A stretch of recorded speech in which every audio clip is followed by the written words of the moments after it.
विश्व पर्यटक स्थल एवं गयाजी मोक्ष नगरी शहर जाम से जकड़ती जा रही है। गया में जाम से जनजीवन अस्त व्यस्त हो गया है। जाम लगने के कारण स्कूली बच्चों को भारी परेशानियों का सामना करना पड़ता है, तो लोगों को दिनचर्या का काम करने में भी भारी परेशानी का सामना करना पड़ रहा है। दरअसल लगभग पूरे दिन जाम में फंस जाते हैं। किसी की ट्रेन छूट जाती है तो किसी के जरूरी काम, कितने बार तो एम्बुलेंस जाम में फंसने के कारण बीमार व्यक्ति की जान भी चली जाती है। समाज सेवी अधिवक्ता किरण वर्मा ने कहा कि आज गयाजी में बढ़ते प्रदूषण के लिए पेट्रोल और डीजल गाड़ी का अत्यधिक मात्रा में चलने से प्रदूषण बढ़ चला है। सर्वप्रथम शहर में डीजल और पेट्रोल गाड़ी को तत्काल प्रभाव से बंद कर देना चाहिए और ई रिक्शा सीएनजी से चलने वाले वाहनों का परिचालन शुरू करने की आवश्यकता है। गयाजी में स्कूल बस भी एक बड़ी समस्या बन गई है, क्योंकि गया शहर की सड़कें कम चौड़ी हैं और स्कूलों के द्वारा बड़े वाहनों का परिचालन कराया जा रहा है। इससे जाम की समस्या विकराल रूप से बढ़ती जा रही है। आए दिन जाम के कारण किसी रोगी की जान चली जाती है तो किसी की ट्रेन छूट जाती है, तो वहीं और भी जरूरी काम छूट जाते हैं। वहीं गया शहर में लग रहे जाम की समस्या पर यातायात पुलिस उपाधीक्षक से बात की गई तो बताया गया कि पर्यटकों का काफी आना जाना होता है। ज्यादातर पर्यटक अपने निजी वाहन से आते हैं, तो ये भी एक कारण है। साथ ही यहाँ की सड़कें 50 साल पुरानी वाली हैं और वाहनों की संख्या में लगातार इजाफा हो रहा है। जब तक यहाँ की सड़कों को चौड़ीकरण नहीं किया जाता है, तब तक जाम की समस्या बनी रहेगी। यहाँ जितना भी बड़े बड़े मॉल, शोरूम, बैंक आदि हैं, उनके पास भी पार्किंग की सुविधा उपलब्ध नहीं है। सभी जगहों पर लोग अपने वाहन को सड़क पर लगाकर अपना काम करते हैं। प्रातः दर्पण न्यूज के लिए गया बिहार से गजेंद्र कुमार की रिपोर्ट। और 33% के दर से गाड़ियों का संख्या बढ़ रहा है। रोड हमारा वही है जो आज से 50 साल पहले था। गया टूरिस्ट जिला है, हमेशा बाहर से लोग आते रहते हैं पिंडदान करने के लिए, बोध गया भ्रमण के लिए। क्योंकि बिहार में गया ही एक ऐसा जगह है जहाँ लोग भ्रमण के लिए आते हैं और दूसरा राजगीर जाते हैं। और गया में अभी तक बाईपास का बड़ा धीमा गति से काम हो रहा है।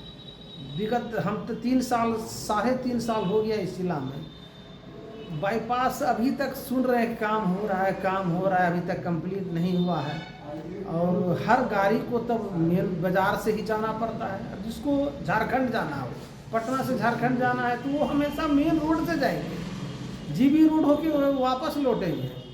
तो जाम थोड़ा बहुत होते हैं, लेकिन हमारे सिपाही सब लगे रहते हैं। कभी भी थोड़ा प्रेशर बढ़ता है, लेकिन गंभीर जाम नहीं होने देते हैं। पितृपक्ष में भी बाहर से बहुत लोग आए, सैकड़ों लोग, हजारों लोग आए, लेकिन कभी भी जाम गंभीर नहीं होने दिए हम लोग। और अभी चूँकि बुडकों के द्वारा काम हो रहा है, जगह जगह रोड में पाइप बिछाया जा रहा है, उस वजह से भी थोड़ा आवागमन बाधित हो रहे हैं। लेकिन हमारे ट्रैफिक के सिपाही मुस्तैदी से ड्यूटी कर रहे हैं और आवागमन का सफल संचालन कर रहे हैं। देखिए, सड़क पर जो है अभी भी जो है बड़े बड़े जो मॉल हैं या धर्मशाला, उसके बाहर में मतलब बेतरतीब गाड़ियाँ खड़ी रहती हैं सर, तो उस पर फिर आपने हमारा तो सीधा है, गया में जो भी बड़े बड़े मॉल हैं उसके पास पार्किंग है ये नहीं है। कोई उसके यहाँ सामान खरीदने आएगा तो रोड पर ही खरीदते हैं सामान। गया में इतना बैंक है और पता कीजिए उस बैंक में मैंने 80% बैंक के पास पार्किंग नहीं है।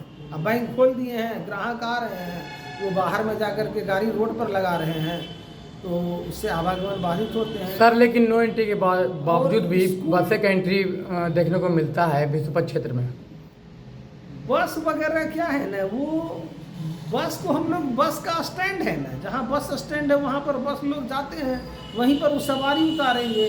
क्योंकि उसका टेंडर जहाँ से होगा, जैसे पटना से कोई बस आया तो जहाँ उसका स्टैंड है वहीं पर वो लगाएंगे और टेंडर जहाँ का है वो लोग सवारी उतरते हैं फिर जाते हैं। विष्णुपद एरिया में सब जिससे विष्णुपद में क्या है ना, टूरिस्ट लोग आते हैं और उसका पार्कवा है मंदिर के बगल में बस लगाने का, तो कुछ बस लोग वहाँ लगाते हैं। जब वहाँ हमारे पुलिस उन लोगों को समझाते बुझाते हैं कि बाहर में आप लोग लगाइए, घुगली टार की तरफ लगाइए, चाहे केंदुई की तरफ लगाइए, तो उधर भी लगाते हैं और फाइन भी काटते हैं।